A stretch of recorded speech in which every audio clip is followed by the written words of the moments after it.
ہم مدینے والے کی نوکری کرنے کے لیے آئے ہیں۔ میری قوم کے نوجوانوں، آج عالم کیا ہو گیا ہے، مزارات پہ جانے کے مقاصد کیا تھے؟ ہم اجمیر اس لیے جاتے تھے تاکہ اجمیر والے کی شان و شوکت اور ان کی زندگی کا تقویٰ دیکھ کر کے چلنے پھرنے کا شعور سیکھیں۔ ہم نے بغداد والے کو اس لیے پڑھا ہے تاکہ ان کی زندگی کی کوششیں دیکھیں، ان کی محنتیں دیکھیں، اسی طرح ہم بھی اللہ کو راضی کریں۔ اس لیے بغداد والے سے نسبت ہم بریلی اس لیے جاتے ہیں تاکہ بریلی والے کے طریقے کو اپنائیں۔ ہم مفتی اعظم کا نام اس لیے لیتے ہیں تاکہ مفتی اعظم کے طریقے کو اپنائیں۔ ہم اس لیے بزرگوں کا نام لیتے ہیں تاکہ ان کے قریب ہو کر کے ہم خدا کے قریب ہو جائیں۔ ایسا نہ کیجئے گا کہ یہاں آنے کے بعد ہمیں جہنم کے راستے آسان ہو جائیں، جنت کے راستے مشکل ہو جائیں۔ تم نہیں جانتے ہو پیارے، خدا کی قسم جنت اسے ملے گی جو دین والا بھی ہوگا، شریعت والا۔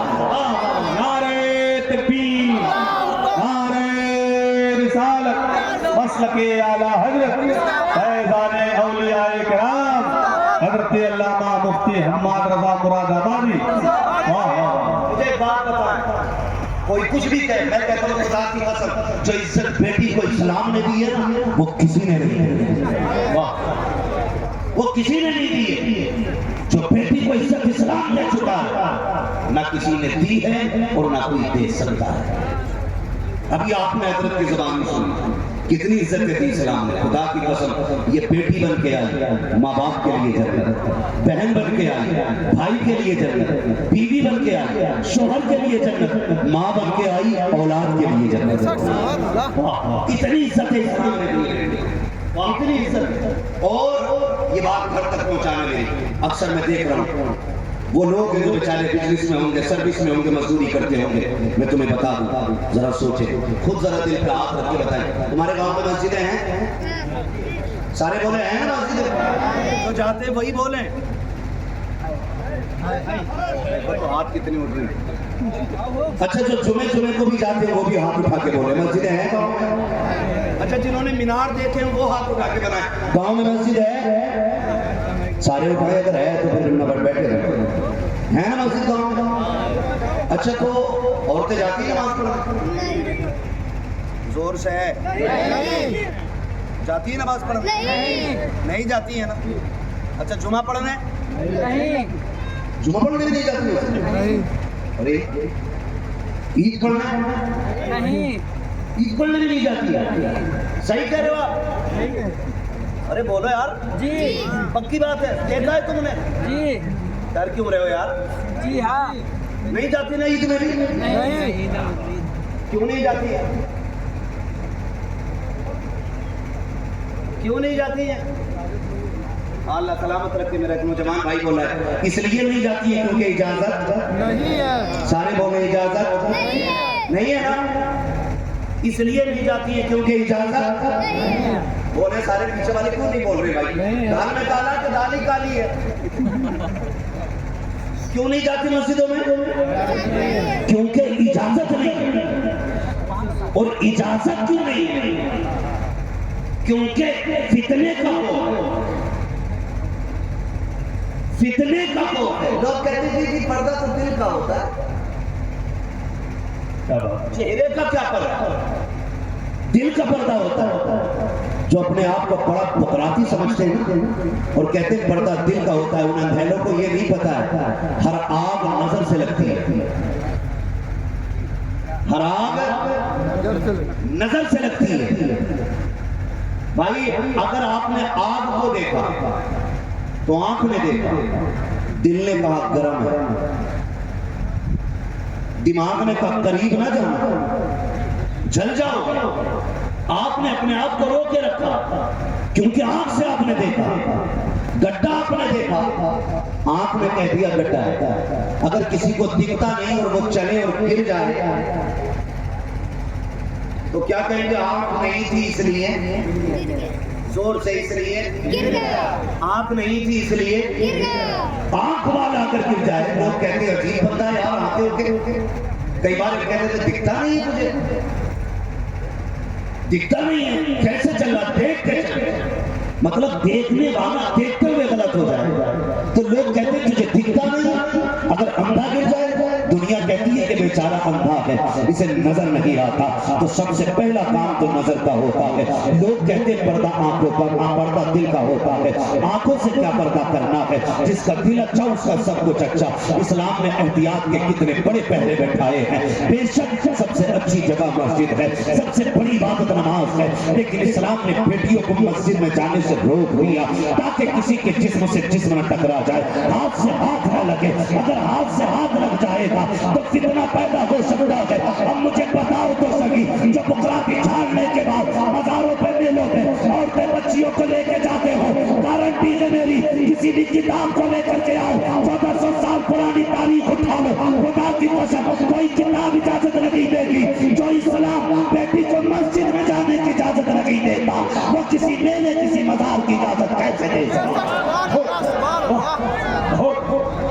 دل کے پھسول میں جب اٹھے سینے کتاب سے، اس گھر کو آگ لگ گئی گھر کے چراغ۔ مرد جائیں کتنا جانے کا شوق ہے، چومو جا کے چادر، مٹی سر پہ رکھو اٹھا کے، حق ہے تمہارا، لیکن کسی بہن بیٹی کو میلے کی زینت نہ بناؤ، کسی بیٹی کو کسی بازار کی زینت نہ بناؤ۔ یاد کہیں میری بیٹی کی اوقات کیا ہے؟ نہ کوئی ولی کی بیٹی ہے، نہ کوئی نبی کی بیٹی ہے، ہاں نہ کوئی صدیق کی بیٹی ہے، نہ کوئی غوث کی بیٹی ہے، آج کوئی کسان کی بیٹی ہے، کوئی مزدور کی بیٹی ہے، کوئی عام بندے بزنس مین کی بیٹی ہے، اس بیٹی کی بات کر جو نبیوں کے امام کی بیٹی ہے، ہاں جو نبیوں کے امام کی بیٹی ہے۔ آج 10,000 کے کرتے پہن کے پردے نہیں ہوتے، حضور کی بیٹی نے 17 پیبندوں والی چادر میں پردہ کر کے دکھایا، 17 پیبندوں میں چادر، 17 پیبندوں والی چادر میں پردہ کر کے دکھایا۔ میرے نبی کی بیٹی ہے، کیا ہماری بیٹیوں کو پردہ نہیں کرنا چاہیے؟ بولو، پردہ نہیں کرنا چاہیے؟ پردہ کرنا چاہیے ہماری بیٹیوں کو، اجازت نہیں ہے کسی میلے میں جانے کی۔ جانتے حضور کی بیٹی کی چادر کا جب ایک پیبند کھل گیا نا، تو پھر گھر میں اتنا کپڑا نہیں تھا جس سے خاتون جنت پیبند لگا دے، ہاں پیبند لگانے کا کپڑا نہیں تھا۔ فرمانے لگی علی جاؤ نا میرے بابا کے پاس، وہ صحابہ میں مال تقسیم کر لگے ہیں، جائیں نا میرے لیے کچھ لے کے آ جائیں تاکہ میں پردہ کر سکوں۔ حضرت علی گئے، جا کے بیٹھ گئے۔ محبوب نے فرمایا علی کیسے آنا ہوا؟ حضور بیٹی کے سر پہ جو چادر ہے نا اس کا ایک پیبند کھل گیا اور کپڑا نہیں ہے پیبند لگانے کے لیے، حضور کوئی کپڑا عطا فرما دے۔ میرے محبوب نے حضرت علی کا چہرہ دیکھا، آنکھ میں آنسو آ گئے، ہاں آنکھ میں آنسو آ گئے۔ فرمانے لگے علی میری ملکیت میں اونٹ کی کھال کے سوا کچھ بھی نہیں ہے، ایسا کرو میرے پاس یہ نہیں ہے، صرف اونٹ کی کھال ہے، یہ لے جاؤ، اگر میری بیٹی چاہے گی اسے اوڑھ کے پردہ کر لے گی۔ تیری میری بیٹی کی اوقات کیا ہے؟ حضرت علی نے اونٹ کی کھال ٹانگی، دروازے کے اندر داخل ہوئے۔ حضرت علی کی زوجہ خاتون جنت نے کھڑے ہو کے شوہر کا استقبال کیا۔ آج کی بیویوں کی طرح بیوی نہیں تھی، خدا کی قسم ہماری بہن بیٹیوں کو خاتون جنت سے سبق سیکھنا چاہیے، طریقہ سیکھنا چاہیے ہماری بہن بیٹیوں کو۔ حضرت علی آ رہے تھے، اونٹ کی کھال ہے کوئی کپڑا نہیں ہے، استقبال کیا میرے سرتاج آ گئے؟ کہا جی۔ میرے بابا نے کیا دیا ہے؟ فاطمہ حضور نے یہ کپڑا بھیجی ہے، چادر بھیجی ہے، اونٹ کی کھال ہے، اور کہا میری بیٹی مناسب سمجھے گی تو اسے اور کے پردہ کر لے گی۔ خاتون جنت کا چہرہ نہیں بگڑا تھا، آپ کے تیور نہیں بگڑے تھے، لہجہ نہیں بدلا تھا، مسکرا کے شوہر کا استقبال کیا، 17 پیبندوں والی چادر ڈالی، اس کے اوپر سے اونٹ کی کھال ڈالی، اور ڈالنے کے بعد قرآن کی تلاوت کرنے لگ گئی اور زمانے کو بتا دیا اسلام کی شہزادیوں جب پردے کی باری آ جائے تو کپڑا قیمتی مت دیکھنا، عزت کو قیمتی سمجھنا، کسی بھی شے سے ہو سکے اپنی عزت کی حفاظت کر کے زمانے کو دکھانے۔ نعرہ تکبیر، نعرہ رسالت، جشن عید میلاد النبی، عصمت اولیاء کرام، نعرہ تکبیر، نعرہ رسالت۔ او بھائی جس کے گھر میں 4 بیٹیاں ہیں اس سے گھر کی رکھوالی نہیں ہو رہی، پورے میلے کی رکھوالی کون کرے گا؟